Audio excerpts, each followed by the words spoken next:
What's up guys, Dakota here, and in today's video, as you can probably tell from the title, we're going to be talking about the top 6 things that I hate about my two-door Jeep Wrangler JL. Now, I'm just going to start this off by saying I don't hate this Jeep, and it took actually a long time for me to figure out things that I don't like about it because I love it so much.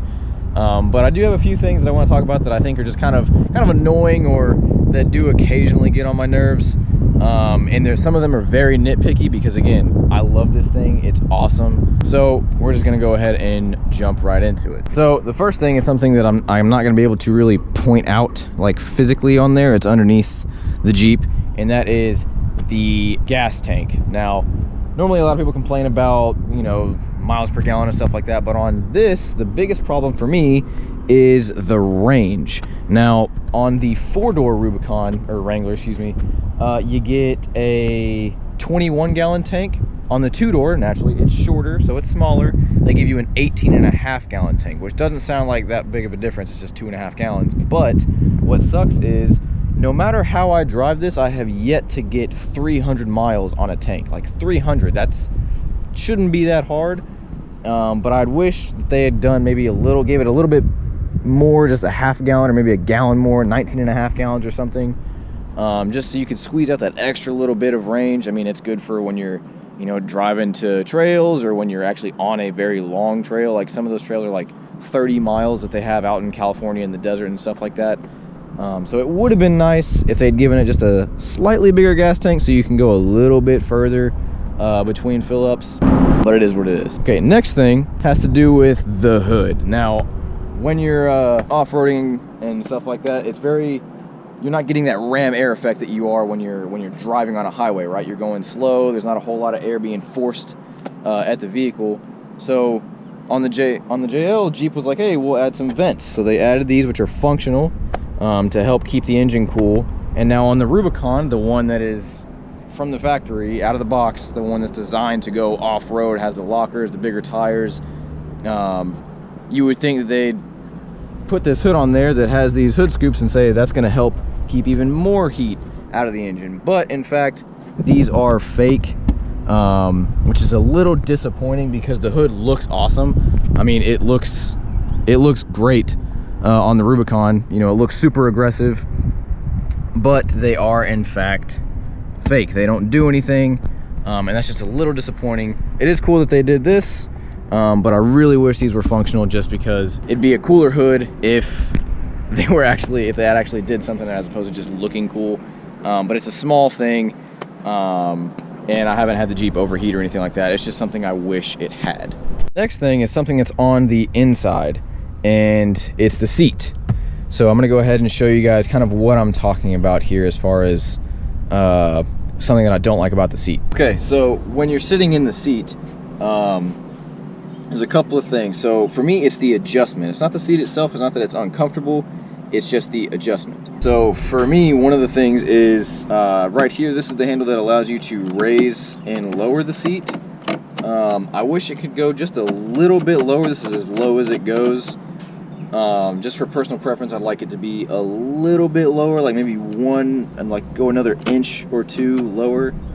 And then also as well, when I've been driving, it seems as almost if the seat is just very flat. So it's not like set back or lean forward, it's just very flat. And to me, it's almost like I'm sliding out of the seat. So I'd like for the seat to have a little adjustment to where you could at least make it go back a little bit. And again, very nitpicky, but just for me personally, I wish you could tilt the seat back a little bit more.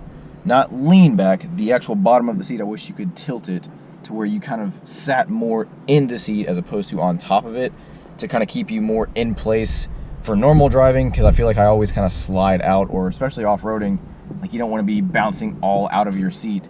So I feel like if it could just tilt a little bit more this way, just have that little adjustment, that would be something that would make it a little bit better. All right, now the next thing that we're going to talk about is this guy right here, the auto stop start. So the thing that I hate about this is not that it has it. I understand why the Jeep has it, why they're putting it. I mean, almost every car now has that feature, and I understand why they're doing it for fuel economy and things like that. But what I don't like is that every time you start the car, you have to press this button.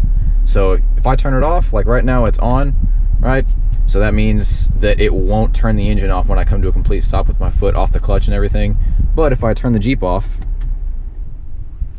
and then turn it back on,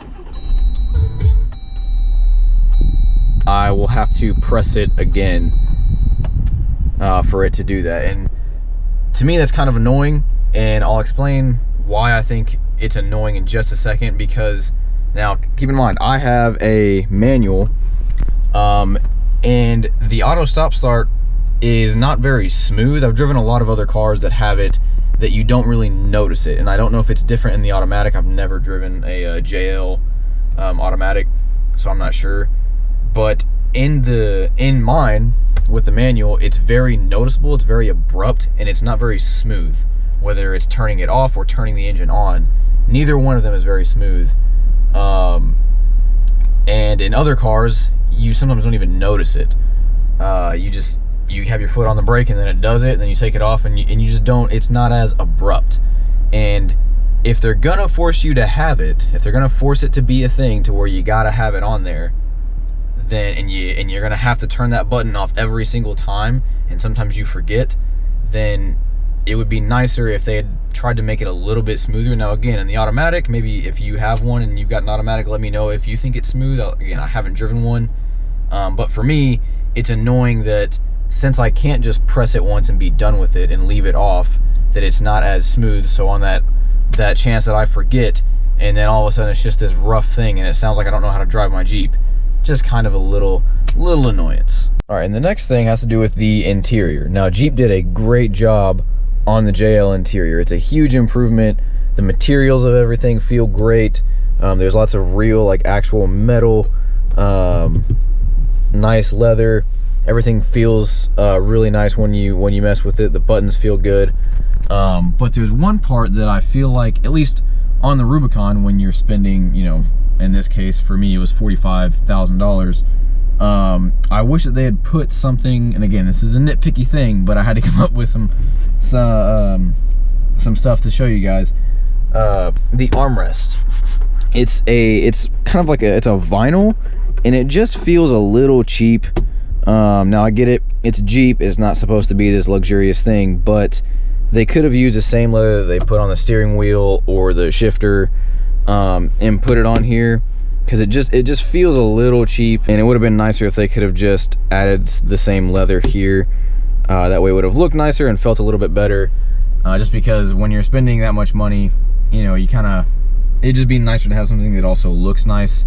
And I mean, it'd hold up about the same as what this does, but that's another small thing that I feel like they could have done differently. Also, kind of on the armrest over here, if they could have done the same thing, maybe just this top portion, you know, the same leather that they put on the steering wheel, that would have been nice. And again, very nitpicky, but it's something that I think could make the Jeep just a little bit better. All right, the next thing we're going to be talking about is the speaker in the back. Now, I love the sound system, it's awesome, I'm super happy that I got it, but there's something about this speaker that I feel like if you're going to buy a two-door, this is only going to really affect the two-door buyers. If you get the upgraded sound system, so you're going to have this speaker back here, right, where you put things, and it's gonna be there. And as you can see, there's holes in it, but it says all weather. So Jeep acknowledges that it could get dirty, it could get wet, you take the top off, you know, things like that. They acknowledge, hey, this is all weather, so you're good. But what's frustrating is, and I actually just found this out recently, so let's say you take the top off, you're going off-road, it's dirty, it's dusty, or let's say, for instance, in my case, I had my dirt bike on here, I put all my dirt bike gear back here, and so it's dirty, it's got dirt in it, or let's say you put a bag of mulch back here or something like that. So naturally, dirt's gonna fall in here, and it's gonna be in that speaker, and so when you're playing music, it's gonna be hitting that dirt and vibrating. Now, if you lift this up, you can see there's these screws, and my initial thought was, I'll just take these screws out and I'll be able to pop that off and then just vacuum up the dirt that's in that speaker. Wrong. When you do that, all that happens is you just lift that entire speaker out. So you can't vacuum it. So if you get dirt in there, like, you're just kind of screwed until you play the music enough to where it just bounces all the dirt out, or it's tiny enough to where it doesn't vibrate. And that's kind of frustrating, considering that Jeep themselves acknowledge, like, hey, this can get messy. So to me, it would have made more sense if they would have said, hey, you undo those screws and you can vacuum out the dirt that gets in there, because, you know, you might actually use it, and take the top off and things like that. That's a little frustrating, just because no one likes to be driving around and just constantly hear like dirt vibrating in their car. And again, kind of a small thing, but it is something that I think they should have done from the get-go, is just have those screws be able to take this top off to where you could just vacuum that and have the speaker connected to this right here. But again, something small, but I feel like it could be fixed when they do a little mid-cycle refresh on these things, just for the two-door owners that want to get the upgraded sound system, because it would be nice to be able to just take that off, vacuum it real quick, get all the loose dirt out, and then be on your way. All right, guys, so those are the top 6 things that I hate about my Jeep Wrangler JL Rubicon. Now, as I said in the beginning of this video, a lot of it's very nitpicky, which just goes to show you that this thing is really awesome. And if you're considering buying one, I mean, those things that I'm complaining about are super minor. So if you're thinking about getting one, you're kind of on the fence, just go ahead and buy it, because I'm super happy with it. And the things that I'm not happy about are super, super minor. And I wasn't going to mention anything, you know, like, oh, well, the wind noise in the ride, because it's a Jeep. So, like, no matter what, it's going to be like that. I just wanted to point out things that were kind of, maybe not everyone would know if you haven't had it for a while. I've had it for now 7 months and over 12,000 miles. So, again, very minor stuff. Overall, the Jeep is awesome. They did a really good job on the JL. So yeah, guys, if you have a JL, let me know if there's anything that I didn't touch on that you think could be improved. Other than that, have a good day, and I'll catch you next time. Take care.